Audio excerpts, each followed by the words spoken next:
आज मैं बनाने जा रही हूँ गुजिया। गुजिया मैदे, मावे, चीनी और कई तरह के ड्राई फ्रूट से बनने वाली होली स्पेशल स्वीट डिश है। हेलो फ्रेंड्स, स्वागत है आपका अपने चैनल भोजन हब में। तो चलिए स्टार्ट करते हैं हलवाई स्टाइल क्रिस्पी खस्ता गुजिया बनाना।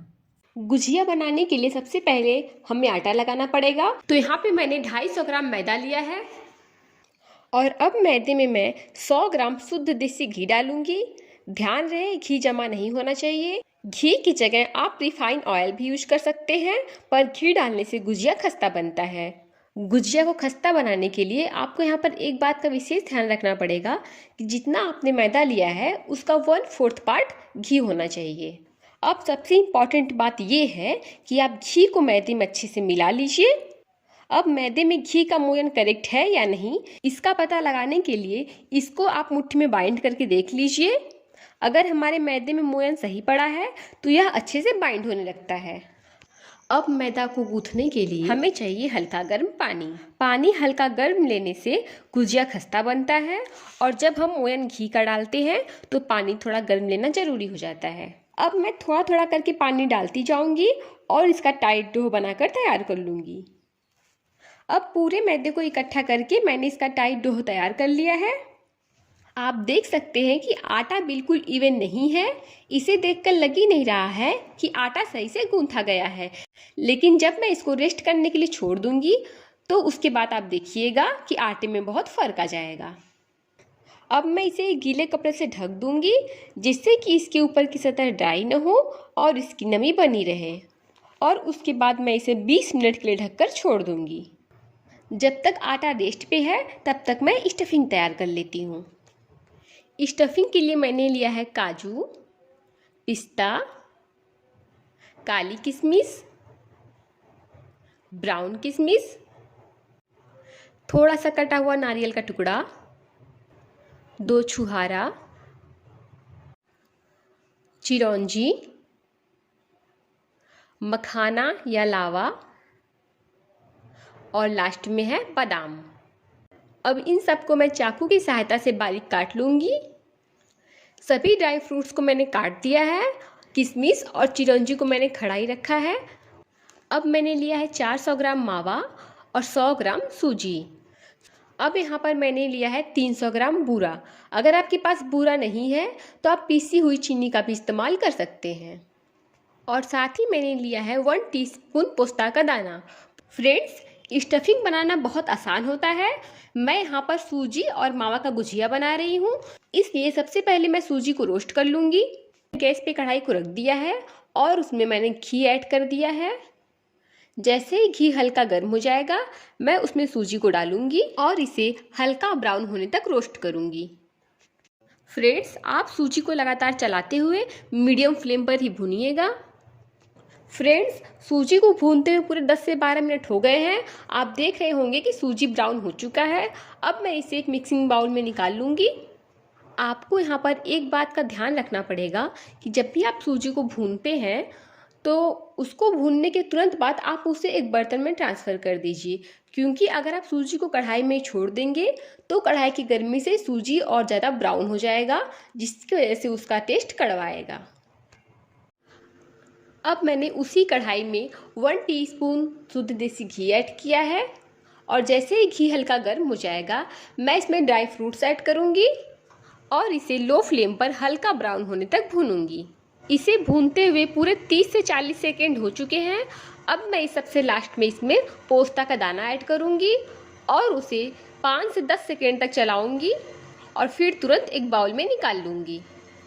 अब मैंने खोया को एक मिक्सिंग बाउल में ट्रांसफ़र कर दिया है और उसके बाद अब मैं इसमें सूजी और ड्राई फ्रूट्स को ऐड करूँगी।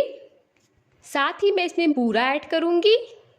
आपको यहाँ पर इस बात का ध्यान रखना है कि सूजी ठंडी होनी चाहिए, क्योंकि अगर सूजी गर्म होगा तो बूरा मेल्ट होने लगेगा। अब सबसे लास्ट में मैं इन सबको अच्छे से मिक्स कर दूँगी। तो अब हमारी गुजिया के लिए स्टफिंग बनकर तैयार हो गई है।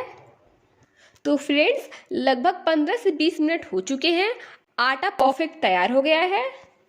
तो अब एक बार मैं इसको और मसल लूँगी। आप देख सकते हैं कि आटा कितना सख्त था और अब कितना नरम हो गया है।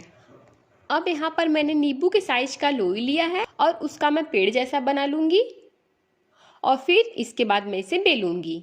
तो बेलने के लिए सबसे पहले आपको चौके पे हल्का सा मैदे का छिड़काव करना है। यहाँ पर मैदे का छिड़काव मैं सिर्फ एक बार ही करूँगी। अब हमें आगे मैदे की ज़रूरत नहीं पड़ने वाली है क्योंकि ये अपने आप ही गोलाकार का बनता जाएगा। अब इसे आप गोल गोल बेल लीजिए।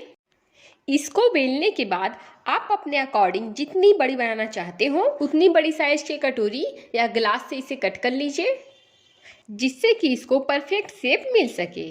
फ्रेंड्स, इसको बेलते समय आप इस बात का ध्यान रखिएगा यह ना बहुत मोटा हो और ना ही बहुत पतला, क्योंकि जो चाशनी वाली गुजिया हम बनाते हैं वो थोड़ा मोटा होता है, लेकिन हम यहाँ सूखी गुजिया बना रहे हैं इसलिए इसे मोटा रखेंगे तो ये अच्छा नहीं बनेगा।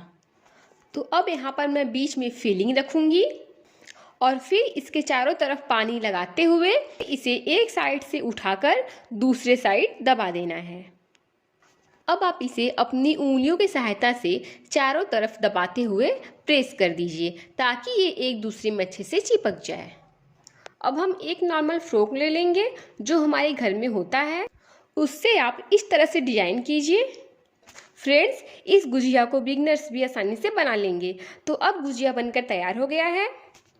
फ्रेंड्स, जब आप गुजिया बंद करेंगे तो आप उसके चारों तरफ अच्छे से पानी लगाकर प्रेस कर लीजिए, जिससे कि वो खुलेगा नहीं। तो फ्रेंड्स, अब मैं आपको एक और नए तरीके से गुजिया बनाना बताऊंगी। इसके लिए आप पहले स्टफिंग को बीच में भर लीजिए और उसके चारों तरफ पानी लगा दीजिए और फिर उसके बाद एक साइड से दूसरे साइड की तरफ चिपका दीजिए और इसे उंगलियों से दबाते हुए प्रेस कर लीजिए। अब ये जो कॉर्नर वाला हिस्सा है उसको उठाइए और मोड़िए, फिर उसके बगल वाले हिस्से को उठाइए और मोड़िए।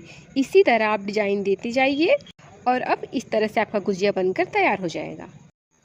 अब आपको कोई इस तरह का कॉटन का कपड़ा ले लेना है। अब इस कपड़े की आधे साइड मैं गुजिया को रखूँगी और आधे साइड के कपड़े से गुजिया को ढक दूँगी।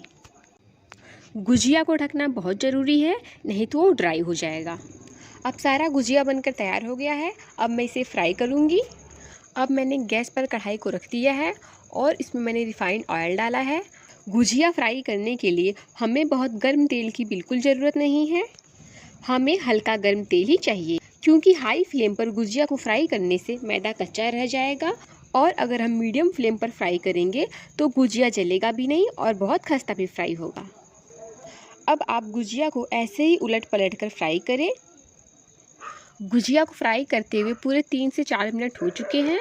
अब आप देख रहे हैं कि गुजिया में बहुत ही सुंदर गोल्डन कलर आ गया है और अब मैं इसे कढ़ाई में से निकाल दूंगी और अब मैं इसी तरह सभी गुजिया को फ्राई कर लूँगी। फ्रेंड्स, यहाँ पर मैं आपको एक बात बताना चाहूँगी कि गुजिया पर चम्मच या आपका नाखून ऐसी कोई नुकीली चीज़ें नहीं लगनी चाहिए, क्योंकि ऐसा होने पर गुजिया को फ्राई करते समय गुजिया की स्टफिंग बाहर निकल आएगी और आपका पूरा तेल खराब हो जाएगा। और बाई चांस ऐसा होता भी है तो आप उस गुजिया को लास्ट में फ्राई करिए और फिर उस तेल को आप छन्नी की सहायता से छान कर आप उसे किसी और इस्तेमाल में ले सकते हैं। तो फ्रेंड्स, ये लीजिए हमारी सुपर टेस्टी होली स्पेशल खस्ता मावा गुजिया बनकर तैयार है, वो भी एकदम क्रिस्पी और सुपर टेस्टी। तो दोस्तों, अगर आपको मेरी ये वीडियो यूजफुल लगी हो तो प्लीज़ मेरी वीडियो को लाइक करिए और मेरे चैनल को सब्सक्राइब करिए। मिलते हैं नेक्स्ट वीडियो में। Thank you.